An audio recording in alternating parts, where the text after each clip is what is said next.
Hey guys, welcome back to the channel. My name is Sergio and this is my YouTube channel called Millionaire in the Making. I should hit the millionaire status this year, maybe in about 6 months. So I'm excited about that. I share my journey here, my business endeavors here in this channel. So if you haven't subscribed, make sure you subscribe to the channel. If you have any questions, drop a comment down below and I'll be more than glad to help you out. So this video, I thought I would answer one of my subscribers asked if I could do a video about the financial mistakes I have done. I think she was asking more about the mistakes I have done in the convenience store, but I'm gonna go ahead and do all the 6 financial mistakes I have done in the past, including store, rental properties, everything. So I hope you guys can hear me and see me. I'm in my backyard. As you can see, I just went to get a haircut.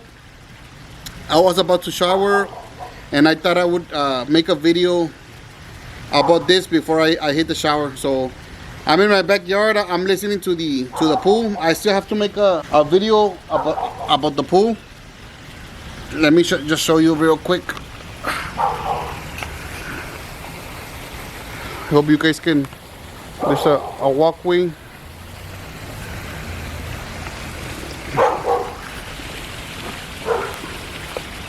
Hope you guys can see it. But I'll make another video on it. So I'm gonna go ahead and put you back where you were. So the first financial mistake I have in my list, they're in no special order, but this one is very important to me. I'm starting to make notes on my iPhone so I could be a little bit more prepared for the video, because before I would just wing it and sometimes I would go in circles, and I'm sure you guys noticed. So I'm trying to at least keep an outline so I can hit the points that I should cover. So let's start with number 1. Not waiting to qualify for a bank loan and continuing to buy owner finance properties and being fine with paying a high interest rates. So this is I consider this a financial mistake, because when I was younger and I wanted to buy my first property, I didn't have much credit built up, so the bank wouldn't qualify me. Since the banks wouldn't qualify me, my parents told me that a person that they had bought from was selling a house, owner finance, with $8,000 down, with an income tax and some money that I had saved up. I decided to go in, and when I was in that house, I tried to qualify for a loan. I'm sorry for the dog, guys. It's my neighbor's dog. I'm sorry. Sonny. I should have waited, and I didn't wait. So once I was in that house, I tried to qualify with a bank for another loan or to refinance that house, and they couldn't qualify me at the moment, because I had just returned a car with a high interest that I had bought. I voluntarily repossessed it, and they couldn't qualify me. So I kept buying more property and more property, and up until this day. Right now, I think I own about 15 properties. Some of them I'm selling, and some of them are rentals. But out of those 15 properties, none of them are through a bank. All of them are owner finance, and most of them I'm paying between 8 and 10% interest rate. So I'm about to hit $1 million. I think I need around $70,000 to hit the $1 million status, net worth. But it's been a struggle. It would have been a lot easier if I went the usual routes and qualified with a bank. Why? Because I would have been paying 3%, 4%, 5% interest, and I would have had cash flow with each property that I bought. And with 10% interest rates, you don't see any cash flow. You're basically just investing for the future. So that's a big mistake. I don't recommend it for anyone. If you want to jump into a property, make sure you get everything right. To qualify with a bank, they just check some criteria. If you meet those criteria, they're gonna qualify you, because It's basically a computer that qualifies you as long as you meet that criterion that they have, the debt to income ratio, and some other the credit and credit score, and some other things that they check. So it's better to wait and to use the money to pay off debts so you can qualify for the loan than jumping into an owner finance with higher interest. If you're not legally here in the States, if you're from Mexico, from some other place, I would say yes, jump into the owner finance. But if you have the means of maybe one day near the future, in a year or two, qualifying for a bank loan, just go ahead and make the changes and wait. Right now I owe about $1.2 million. I'm controlling about $2.2 million in assets, and I owe $1.2 million. So that's why I have almost a net worth of $1 million. This year in January, my wife and I decided that we're gonna stop investing and we're gonna start paying off all of our debts. So it's gonna take us 6 years. I'm gonna make another video of this, how I'm gonna pay $1.2 million in 6 years. So wait for it. Mistake number 2, financial mistake number 2, not buying home insurance for my rental properties. So I'm always that person that always wants to take shortcuts. If I have an appointment at 8 in the morning, I usually leave my house like at 7:55. I think to myself, oh, I'll make it in 5 minutes, and I'm always running late. So this is something that I'm not proud of. I'm not bragging about it. It's something that I need to change. But I mention it so you guys can know me a little bit better. I always push it to the limits, but sometimes it backfires. So last year I bought a Templex. I have a video on it. I bought a Templex, and 2 of the units out of the 10 caught on fire like at 3 or 4 in the morning. And unfortunately, I haven't been able to fix it because I had bought in the Templex a month before that, and I hadn't bought insurance. So right now they're still burned. I need to repair it, so it's probably gonna cost me around $80,000 to repair them, and that's gonna have to come out of my pocket. And in the meantime, I still have to be paying the mortgage. So there are costly mistakes. I'm not gonna lie. There are costly mistakes. I learned my lesson. So right now, I just bought homeowners insurance for the properties that I own. The ones that I sold, I demand the new buyer to, since they're paying me owner finance, I demand them. I put it in the deed of trust that they have to have insurance. But the ones that are in my name that I own, I already bought insurance. So now I'm gonna have to get these 2 apartments fixed, and I'm gonna have to buy insurance. So if you have rental property, or if you have a house in your name, even your own house, your primary residence, your where you live, I recommend 100% to get homeowners insurance. It's very important because you never know. Things happen, and you always think, oh, it's not gonna happen to me, but the day does, like it happened to me last year. I basically lost about $80,000 to $100,000 there. Plus, not only the repairs, I'm losing also rents because I would collect $750 from each unit, so I'm losing $1,500 a month from lost rents. So it does hurt, but you have to get up and keep hustling. Keep hustling. It's okay to do mistakes. I don't feel, I do feel bad, but I don't feel guilty, or I don't feel depressed, or because why? Because the mistakes, I only try to do them once. Once you do that mistake, you have to learn from your mistake and not let it happen again, because then it turns into a habit, and you keep doing that mistake, and you're stuck. You're stuck. So you need to continue, check whatever was wrong, fix it, and go on, move on. So mistake number 3, quitting my 9-to-5 job and not making myself a set schedule to be more productive. So the mistake is not quitting my job. I don't take it back or regret quitting my job. I'm glad I quit, although I loved my job, but I'm glad I quit because right now I feel free. But the issue that I quit my job and I didn't have anything to do because the store already had employees. The rental properties, they're not much to do.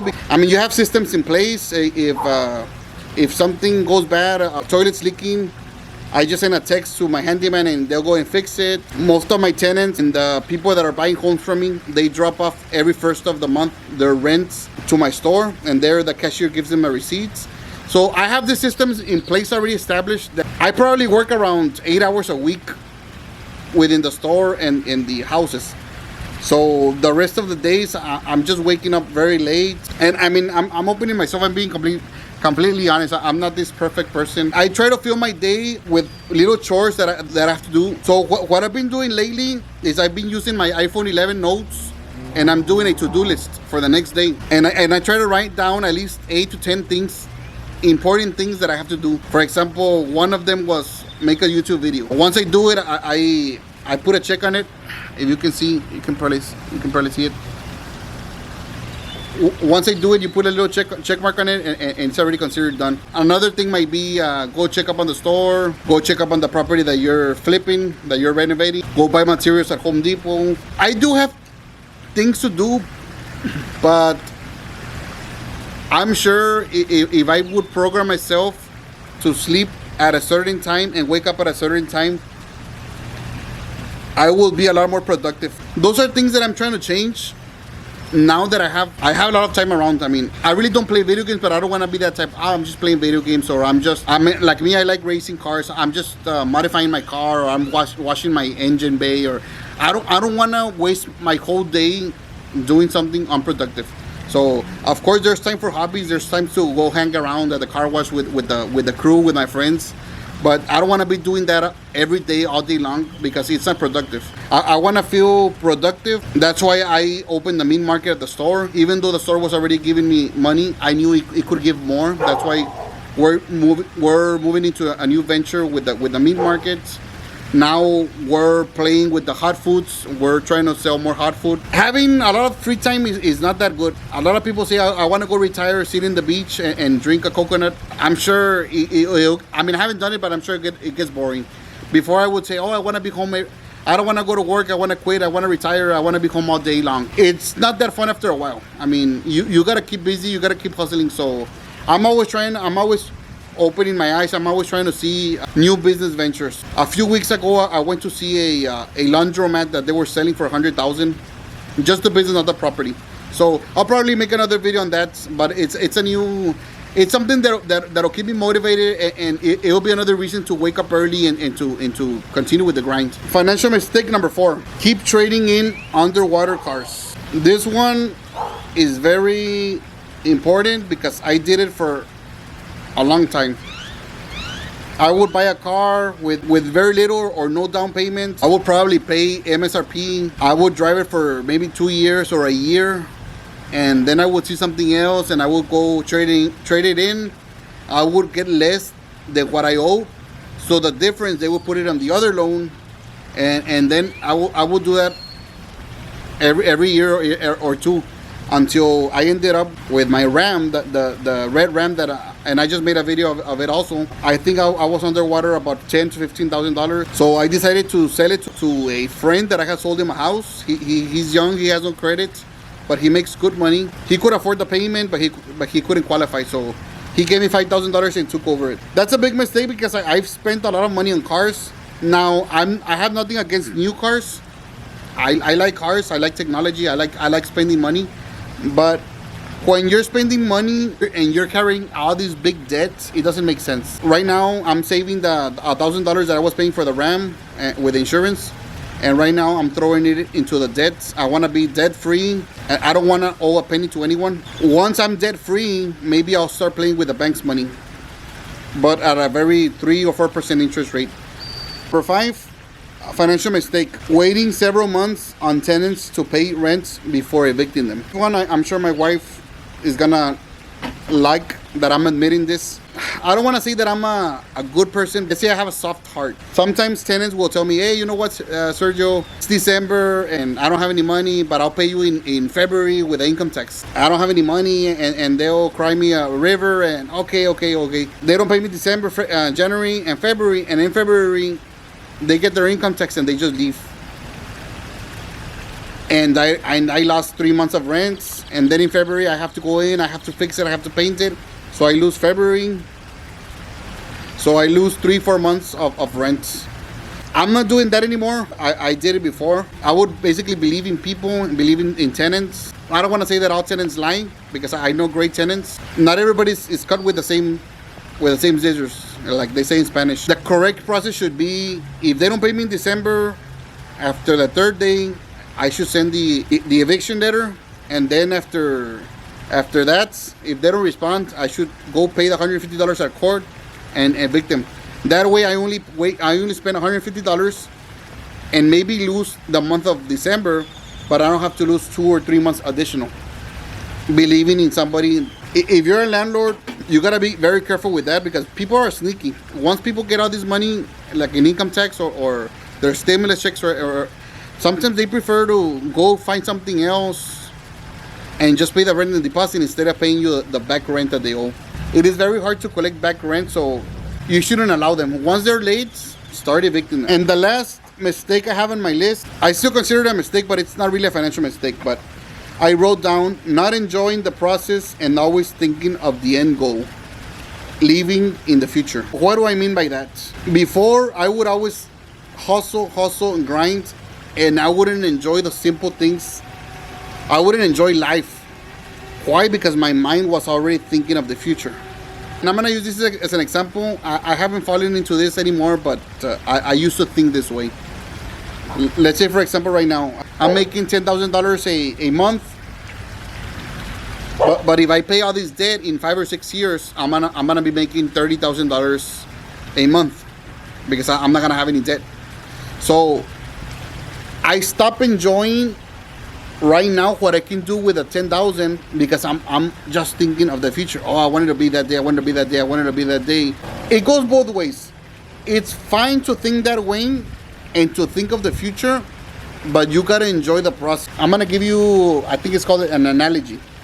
So let's say you want to climb a mountain and you want to reach the peak of the mountain, of Mount Everest. So all the way that you're going uphill, you're not turning around. You're not enjoying the view. You're not looking at the animals around, at the scenery. Why? Because you're just thinking, it's like if you're blindfolded. You're just walking blindfolded and you want to go up to the mountain.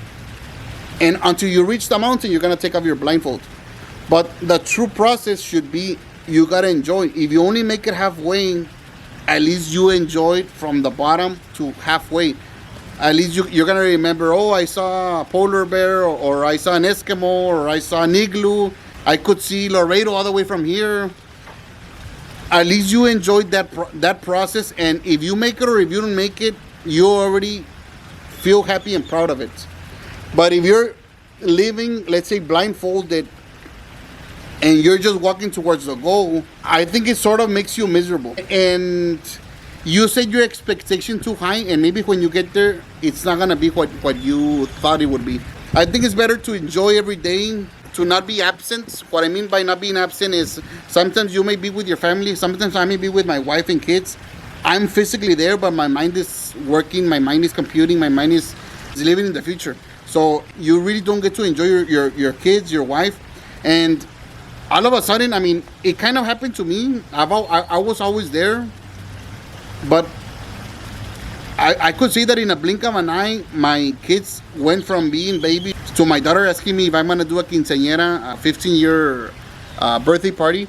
And when you stop and think it, you're like, wow, I mean, when did they grow up? Well, my daughter's already asking me if she's gonna be able to drive when she's 16 in a year. You gotta really enjoy every day and enjoy the simple stuff. That's basically my 2 cents that I'll give you.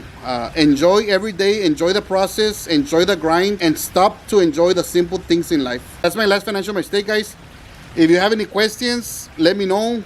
It's already gonna be 6 o'clock. I have to be in church at 7, so I'm gonna go back in, take a shower, and head to church.